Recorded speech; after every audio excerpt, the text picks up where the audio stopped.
There seems to be a global trend of world leaders being richer when they leave office compared to when they got in. It's certainly understandable to see how, as not only do they get paid a decent amount, but most of their needs are provided by the state. However, there certainly is more to this after all. Being in the highest office does come with its perks, such as making powerful friends that can be useful after leaving office, and things like endorsements and book deals. Perhaps when we take a look at some of the world's most prominent presidents and how their net worth changed before and after office, we can put the pieces together. Let's get started.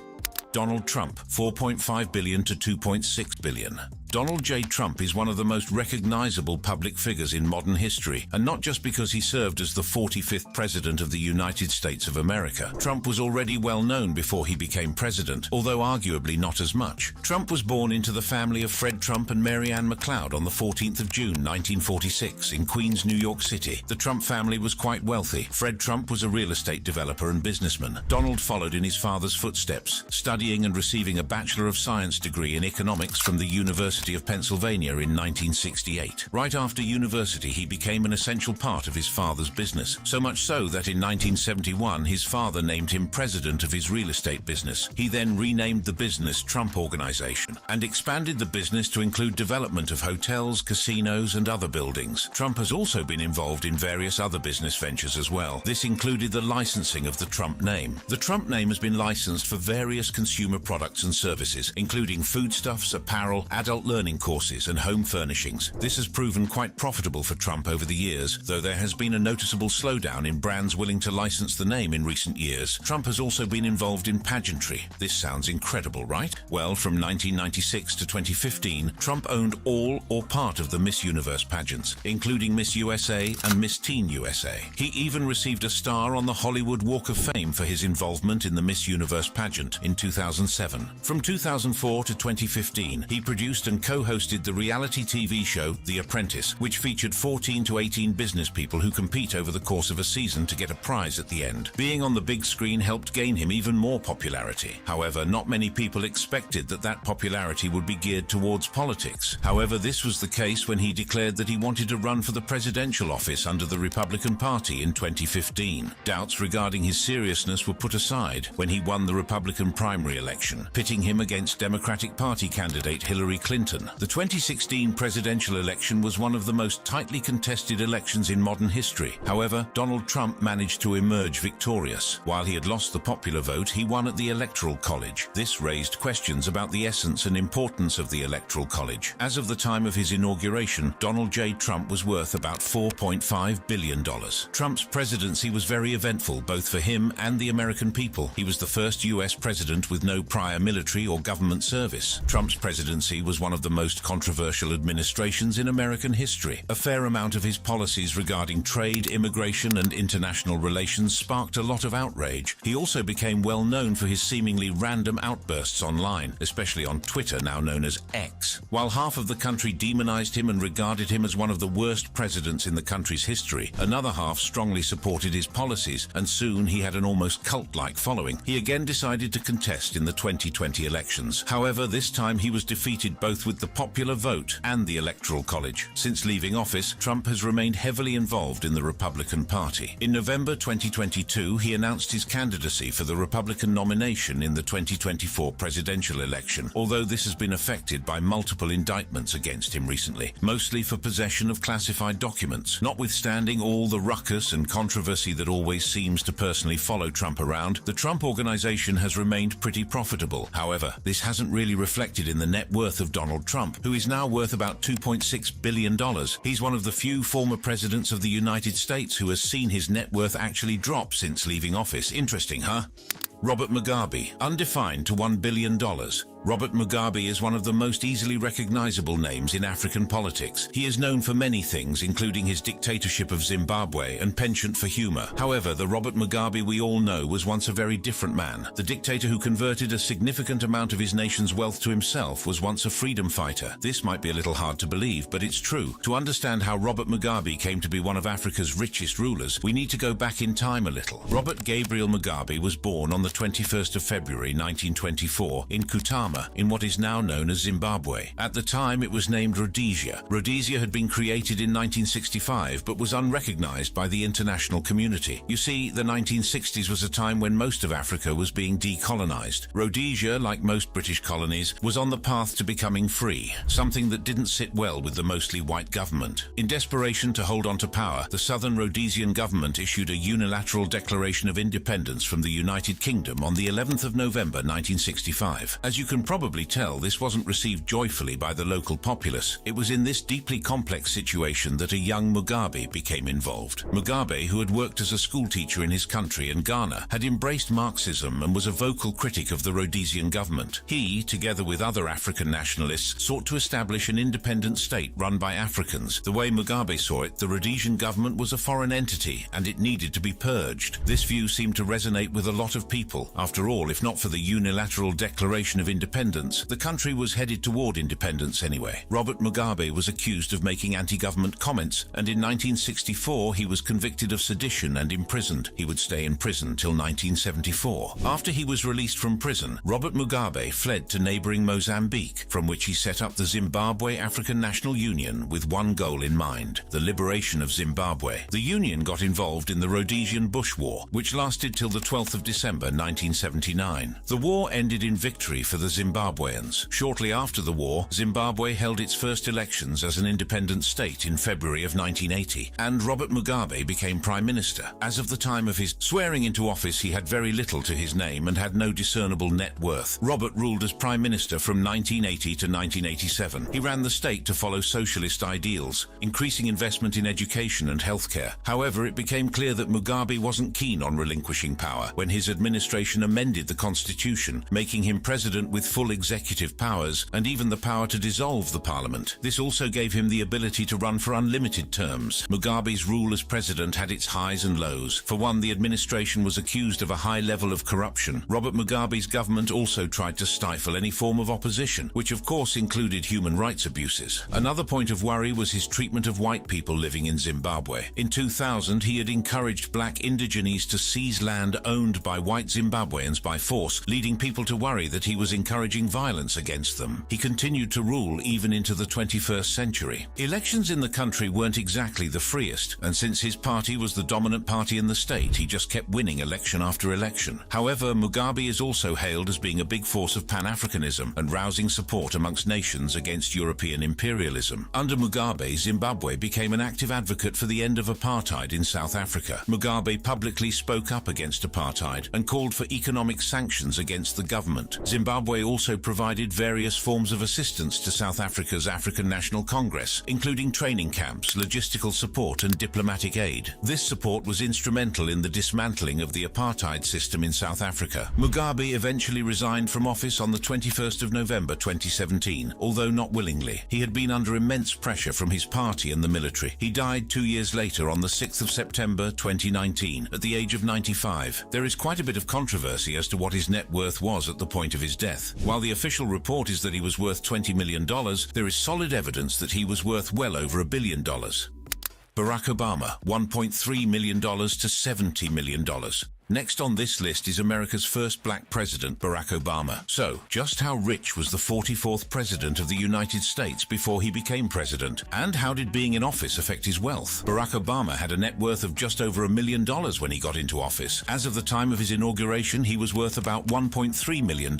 So how did he become a millionaire? Well, unlike his successor Donald Trump, Barack was not born into a rich family. This doesn't mean that his family was poor or anything. If anything, they were considered middle class. Obama attended Occidental College, a private college in California, and transferred to finish his undergraduate studies at Columbia University. He graduated in 1983. After graduating, he became a community organizer in Chicago. In 1988, he enrolled at Harvard Law School. He became a civil rights lawyer while also teaching at the University of Chicago Law School. It was around this time that he got involved in politics. He started relatively small. From 1997 to 2004, Obama represented the 13th District in the Illinois Senate. He then then ran for and got into the US Senate in 2004. Again in 2008, after just one term as senator, he decided to run for president under the Democratic Party. He beat Hillary Clinton in a tightly contested primary, which left him with the task of beating Republican candidate John McCain at the polls. He selected current President Joe Biden as his running mate. In a historic election, Obama defeated McCain, becoming president on 20th of January 2009 and succeeding George W. Bush. Obama again contested for office in 2012 and won re-election. Obama instantly became famous worldwide as the first black American president. "Yes, we can," which had been his motto throughout his campaign, became a source of inspiration to many. In 2009, Barack won the Nobel Peace Prize. Barack Obama's presidency, like most others, had its high and low points. For one, while he was successful in finding and killing Osama bin Laden, many people criticized his use of drones in armed conflict, citing civilian casualties. Obama also received a lot of backlash from controversies regarding surveillance, when in 2013, Edward Snowden exposed that the National Security Agency, the NSA, was spying on American citizens. However, there were some policies that were received more positively, such as the passing of the Affordable Health Care Act, which aimed to provide more accessible and affordable healthcare coverage for millions of Americans. He also was instrumental in the recovery from the Great Recession of 2008. This was stimulated by the American Recovery and Reinvestment Act of 2009, which helped to stimulate economic growth and create jobs. He also signed the Paris Agreement in 2015, which aimed to reduce carbon emissions and stall global warming. Obama left office on the 20th of January 2017, when his successor, Donald J. Trump, was inaugurated as the 45th President of the United States. He remains a key member of the Democratic Party, being instrumental in President Joe Biden's campaign. He remains quite vocal about certain issues, which included his criticism of Donald Trump's administration's handling of the coronavirus pandemic and the death of George Floyd in 2020. He also is involved in many community projects and, together with his wife, Michelle Obama, runs the non-profit Obama Foundation. So just how much is Obama worth today? Well, official estimates put his worth conservatively at about $70 million.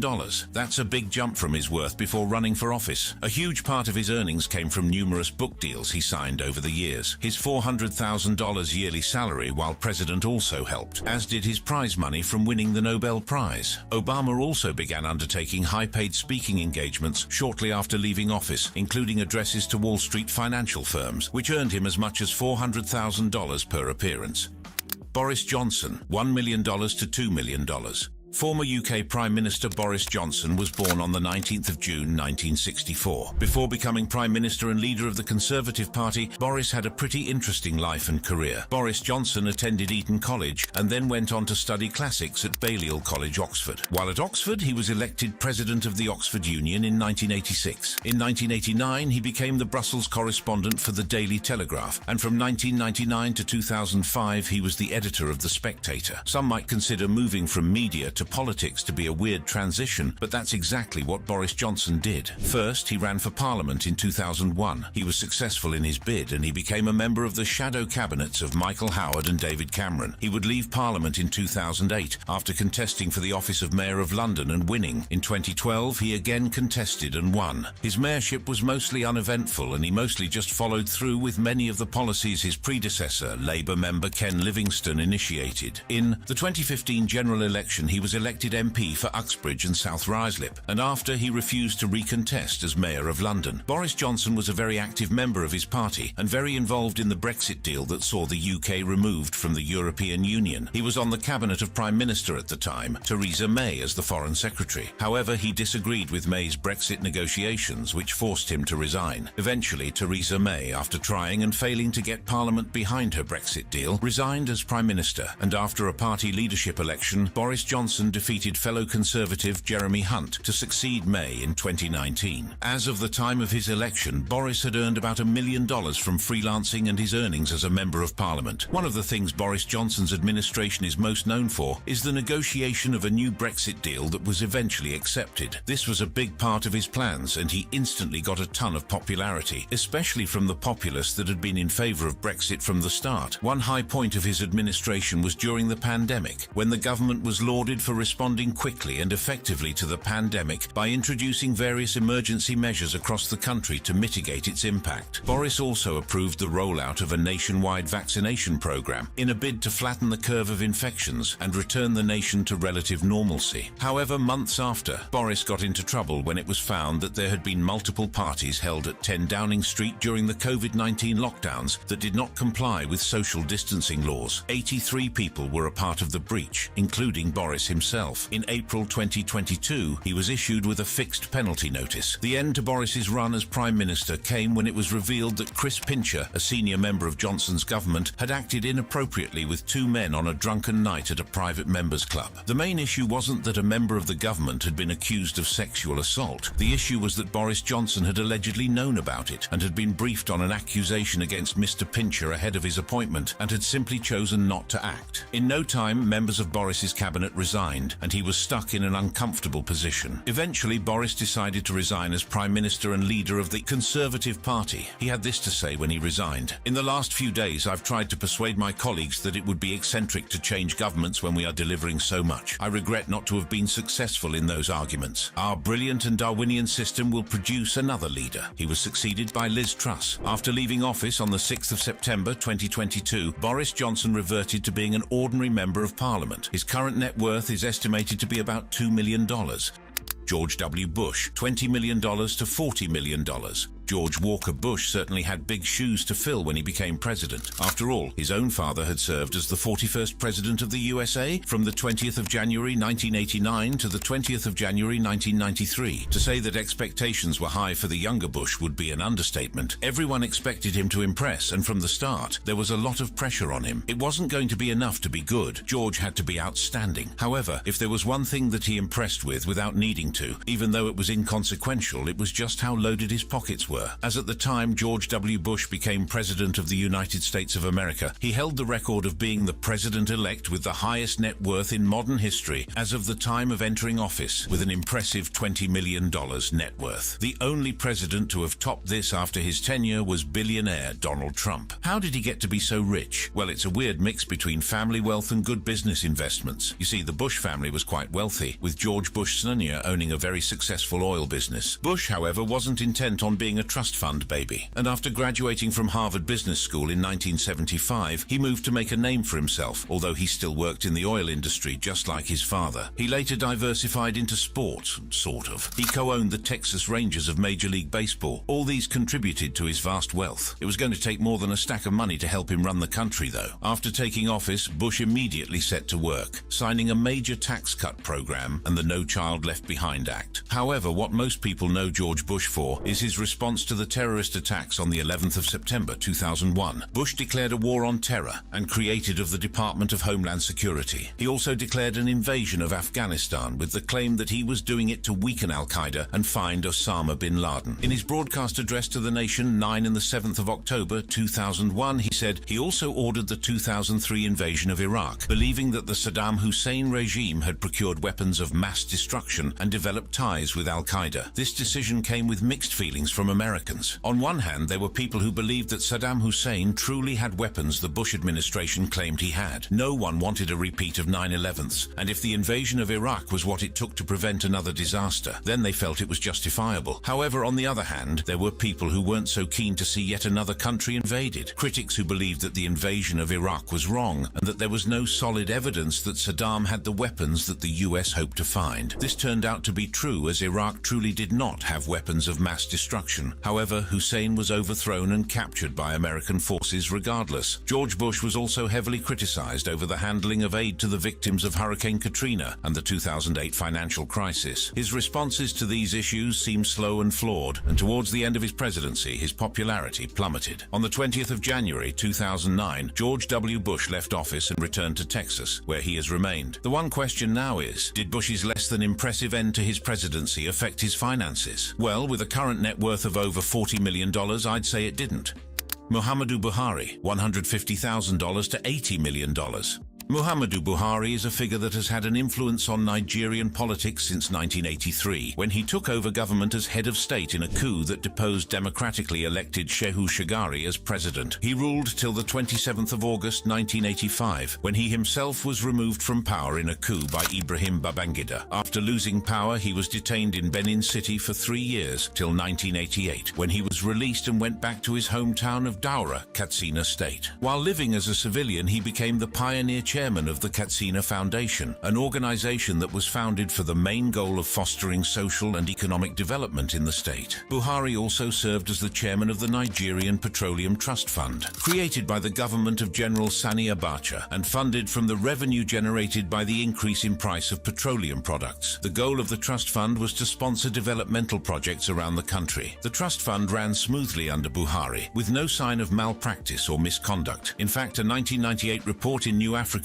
praised the Petroleum Trust Fund under Buhari for its transparency, calling it a rare success story. For a while, Buhari continued to live life as just another average civilian. In 1999, Nigeria again transitioned from military to civilian rule, with Olusegun Obasanjo, who had also previously ruled Nigeria as a military head of state, winning the first election after the transition. Buhari decided that he wanted to again rule Nigeria, this time as a civilian. In 2003, he contested for the presidency under the All Nigeria People's Party. He was running against the incumbent Obasanjo, who contested under the People's Democratic Party. When the results came out, it was a landslide victory for Obasanjo, who had beaten Buhari by over 11 million votes. In 2007, he again ran for office, this time running against Umaru Musa Yar'Adua, who was from the same state as him, Katsina. Again, Buhari was defeated as Yar'Adua received over 70% of the votes cast. Buhari rejected the results of this election. After another 4 years, Buhari again contested for presidency, this time under the Congress for Progressive Change Party. In 2014, the Action Congress of Nigeria, the Congress for Progressive Change, and the All Nigeria People's Party merged together to form the All Progressives Congress, and in December 2014, Buhari emerged as the presidential candidate of the party for the 2015 general election. It was a tightly contested election, but Buhari won, defeating incumbent President Goodluck Ebele Jonathan. This was the first time in the history of Nigeria that an incumbent president lost a general election. He had a worth of about $150,000. Many people expected that the Buhari administration would be proactive and deal with the country's big corruption government. Discipline and quick action was what people knew him for after all. However, it soon seemed clear that this would not be the case. Many policies took too long to be implemented, and this negatively affected the country. There was also a substantive economic downturn, which led to not only the devaluation of the naira, Nigeria's currency, but vast unemployment as well. As if all this wasn't enough, the country faced increasing insecurity from terror groups all over the nation. One significant event of the Buhari administration were the End SARS protests, which called on the government to fix rising police brutality and inequality. This came to a head with the Lekki tollgate shooting on the 20th of October 2020, when members of the Nigerian Army and police opened fire on peaceful, unarmed protesters gathered at the Lekki tollgate in Lagos, Nigeria. On the 29th of May 2023, Muhammadu Buhari left office, succeeded by fellow party member Bola Tinubu. Buhari has kept a low profile after leaving office. The question now is, how much is he worth? Current estimates put Buhari's net worth at about $80 million. A huge reason for this is the massive compensation packages that Nigeria has provided Buhari while he was serving and even now in retirement. Bill Clinton, $1.3 million to $80 million. Bill Clinton was the 42nd president of the US. He was born and raised in Arkansas. He graduated from Georgetown University and later from Yale Law School. After law school, Clinton returned to Arkansas and won election as state attorney general, followed by 2 non-consecutive tenures as Arkansas governor. He was only 32 years old when he took office as governor. He was the youngest governor in the country at the time and was even given the nickname Boy Governor. However, his age notwithstanding, Clinton had big plans for Arkansas. He worked on and helped reform the state's education system, which helped him gain popularity. He also directed the maintenance of Arkansas's roads, and his wife Hillary led a successful committee on urban healthcare reform. He became a leading figure among the New Democrats, a group of Democrats who advocated welfare reform, smaller government, and other policies not supported by liberals. The basic theory behind this was that liberalism was not particularly popular with Americans, and so to have more people willing to vote for the party, Democrats had to have a more centric view of political issues. That way, the New Democrats reasoned, they had a better chance of beating the Republicans. Some people within the party disagreed with the stance of the New Democrats, but it seemed to work for Clinton at the very least. He contested for office in 1992, running against incumbent President George H.W. Bush, and won. As of the time of his entry into office, Bill Clinton and his wife were worth a combined $1.3 million.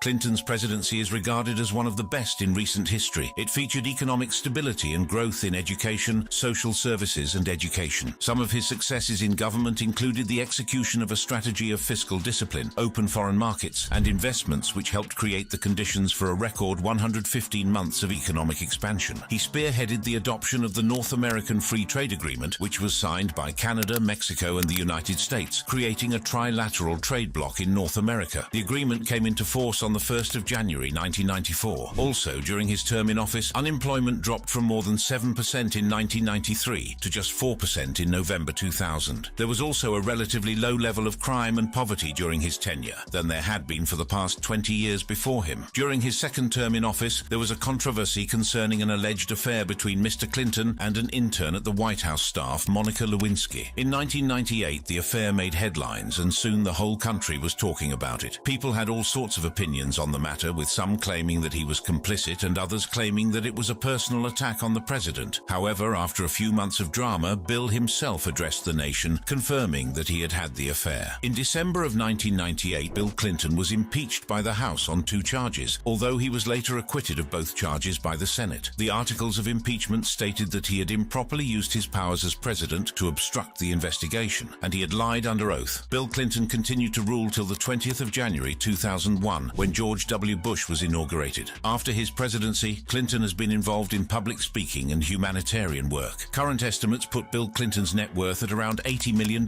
and being worth about $120 million together with his wife. The Clintons operate a non-profit organization called the Clinton Foundation, dedicated to addressing serious international issues such as the prevention of HIV/AIDS and global warming. Mr. Clinton has also been involved in the Democratic Party, and he supported his wife Hillary's bid for presidency in 2016 and 2020. Thank you for watching this video. If you'd like to watch another fascinating video like this, click on one of the boxes on your screen right now.